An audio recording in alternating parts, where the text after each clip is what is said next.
Ngayong araw alas 7 ng umaga ay muli po tayong aakyat ng bundok upang puntahan ang sapa ng Manantamang Kapures Janggil. Sana samahan po ninyo kami hanggang sa makauwi po.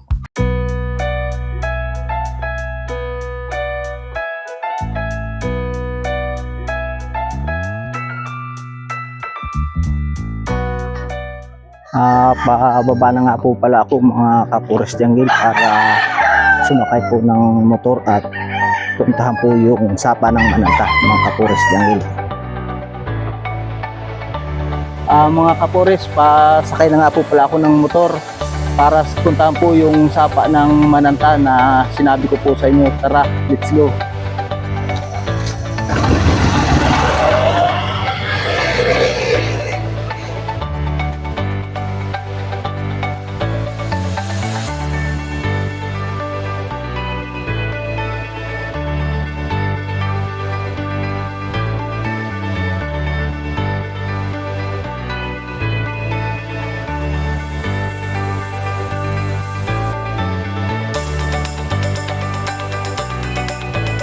Time check mga Kapures Janggil, alas 10:20 na po nang makarating kami rito sa lulusungan namin mga Kapures para puntahan po yung sapa na ipinangako ko sa inyo na ang pangalan po ay Mananta mga Kapures Janggil.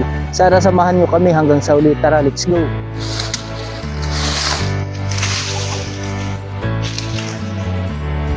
Ito nga pala mga Kapures Janggil ang daanan dito sa papuntang sapa ng Mananta mga Kapures. Tara, samahan nyo ako hanggang sa huli.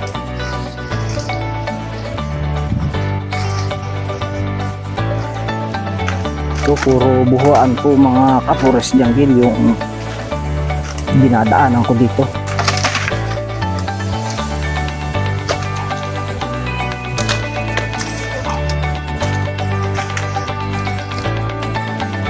Grabe, direct ang daanan.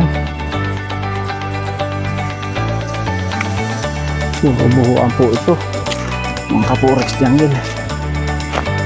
Yung pong lugar ngayon mga Kapures ay naabot ko na rin yung pong mapasama ko sa isang katutubong remontado na sila ay mangaso, ay sumama po ako, kaya alam ko po yung lugar na yun. Hindi pa po ako nagbibideo noon o nagbablog mga Kapures noong time na yun.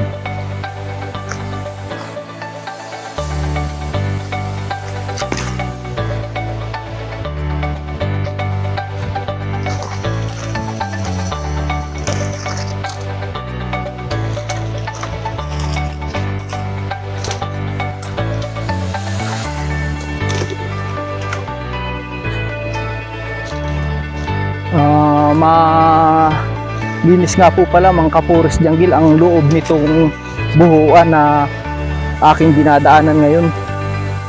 Pero may kakapalan po talaga ang buho dito sa lugar na ito kasi hindi po siya napapanguhaan para gawain sawali o ilabas ang buho sa lugar na ito, gawa ng bawal po mga Kapures.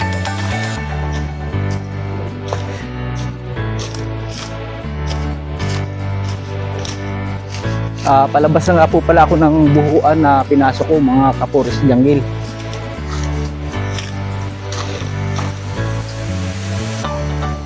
Malapit na po akong tumawid ng sapa mga Kapures.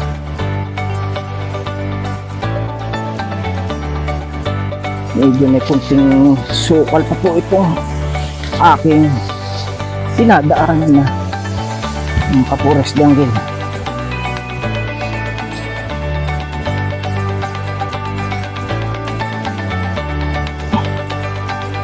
Po ang kawiran dito mga Kapures, yung sapang ito.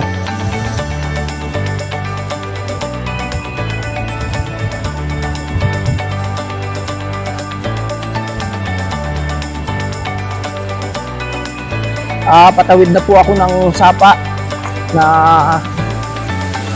aking dapat puntahan mga Kapures, pero hindi pa po ito ang sapa ng Mananta.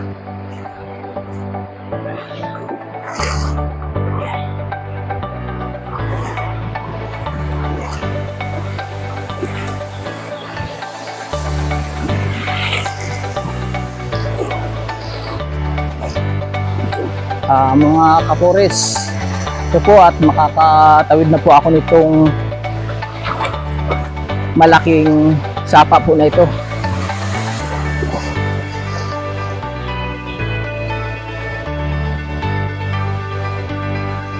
Ito nga po pala mga kapores jungle, yung sapa ng Mananta. Ito po ay matagal ko na pong alam dahil po napasama nga po ako sa mga katutubong remontado, kaya po natuklasan ko itong lugar na ito mga kapores. Nung panahong sila ay nangangaso ay nakasama pa po ako nung hindi pa po ako nagbablog noon mga kapores jungle. Yan po, napakaganda po ng tubig. Buhay na buhay talaga ang tubig dito sa Mananta, sapa ng Mananta mga kapores jungle. Malapit na po tayo mga kapores jungle dun sa falls ng sapa ng Manantang ito mga kapores jungle. Nandito na nga po pala ako mga kapores jungle sa sapa ng Mananta, dahil ito na po yung sinasabi ko sa inyong lugar na itong sapa ng Mananta ay mayroon pong napakagandang falls na dalawang klase po yung falls na yun, na talagang buhay na buhay po ang mga tubig mga kapores jungle. Ito po, at muli ko pong may papakita sa inyo kung gaano po kaganda talaga itong falls na ito mga kapores jungle. Tara po, samahan niyo ako. Time check nga po pala mga kapores jungle, 1:40 na po nang makarating ang inyong kapores jungle dito sa sapa po ng Mananta.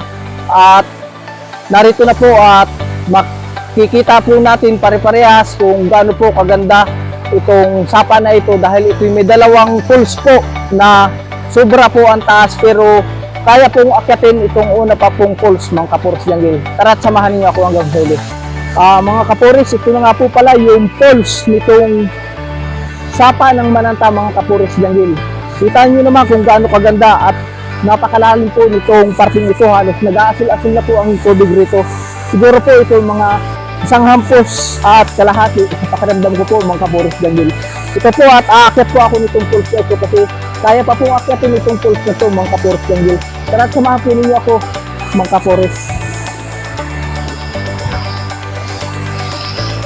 Ito po ay pwedeng dayuhin ng mga turista mga kapores jungle, dahil napakaganda po talaga nitong area ito mga kapores.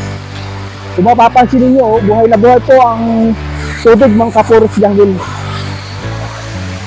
Kahit po tag-init, hindi po ito nakakatihan mga kapores jungle.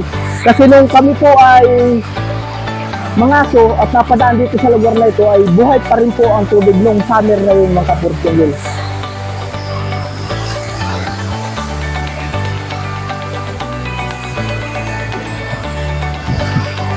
Medyo may kahabaan nga po pala mga kapores jungle itong falls na to, pero banayad po siya mga kapores jungle, yung klase ng kanyang pagka-falls mga kapores.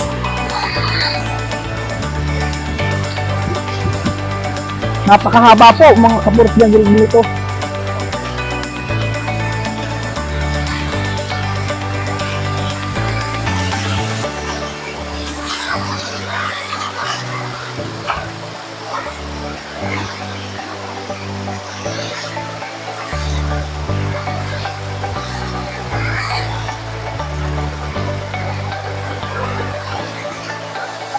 Nandito na nga po pala ako mga kapores jungle sa unang falls po. Nakakyat na po ako dito sa falls po ng sapa ng Mananta mga kapores jungle. Bali may isa pa po mga kapores jungle na dapat yung puntahan pa po. Kapunta nga po pala ako doon sa pangalawang falls na sinabi ko sa inyo mga kapores jungle, ang falls ng sapa ng Mananta mga kapores.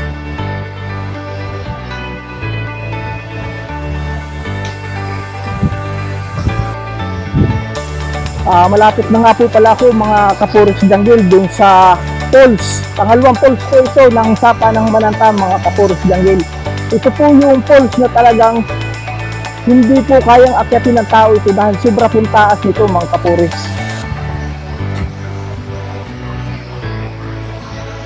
Nandito na nga po pala ako mga kapuris Janggil sa pangalawang falls nitong sapa ng Mananta mga kapuris Janggil. Ito po yung ginaganong kong falls na pinakamataas po dito sa sapa ng Mananta mga kapuris Janggil. Ito nga po pala mga kapuris Janggil yung falls na ginagayon kong pangalawa po na falls ng sapa ng Mananta mga kapuris Janggil. Ito po ang taas nito, grabe po, napakataas po niyan mga kapuris Janggil. Mga 100 meters o 80 meters po ang taas po niyan mga kapuris. Halos nahihirapan na po ang tao dyan na akyatin mga kapuris Janggil. Dahil sa medyo may kalayuan din po itong lugar na ito ay hindi po palilibrehin ng inyong kapuris Janggil na hindi po maligo dito para kahit malayo po ay sulit po ang pagod. Dahil sa ganda ng view, buhay na buhay ang tubig at napakalamig po ng tubig mga kapuris. Kasi puris na puris po talaga yung kanyang datingan mga kapuris Janggil. Mga kapuris Janggil, maliligo nga po pala ang inyong kapuris para sulit po ang pagpunta po dito sa sapa po ng Mananta. Ito po sa pools na ito mga kapuris.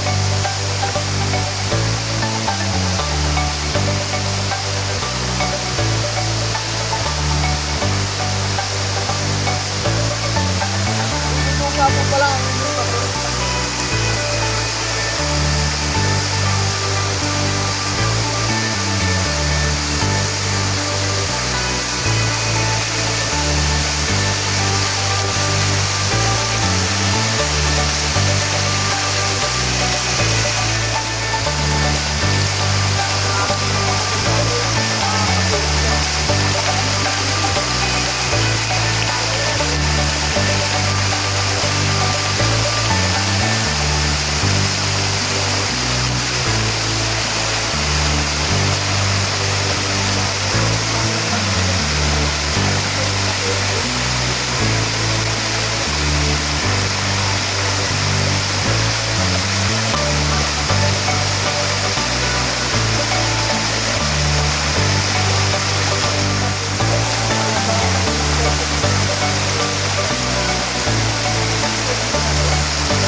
Mga kapuris Janggil, pauwi na nga po pala kami dahil wala po kaming baon.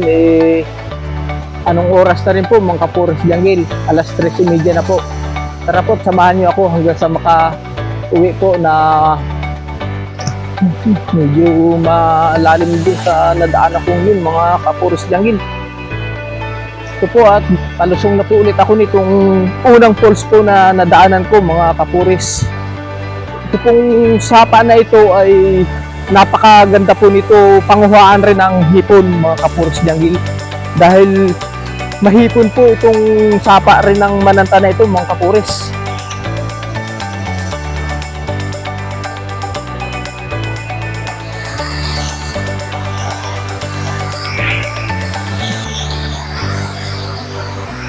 Ito mga kapuris Janggil at pauwi na po ang inyong kapuris. Gawa ng wala po akong nadalang baon mga kapuris Janggil, hapon na po mga kapuris. Nakakaramdam na rin po ng gutom ang inyong kapuris Janggil, kaya pauwi na po ang inyong kapuris.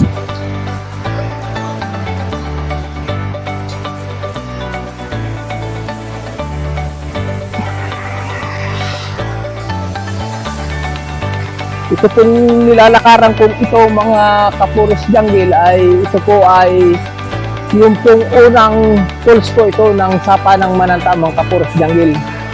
Tara po, samahan niyo ako hanggang sa maka-uwi po ng ligtas mga kapuris Janggil.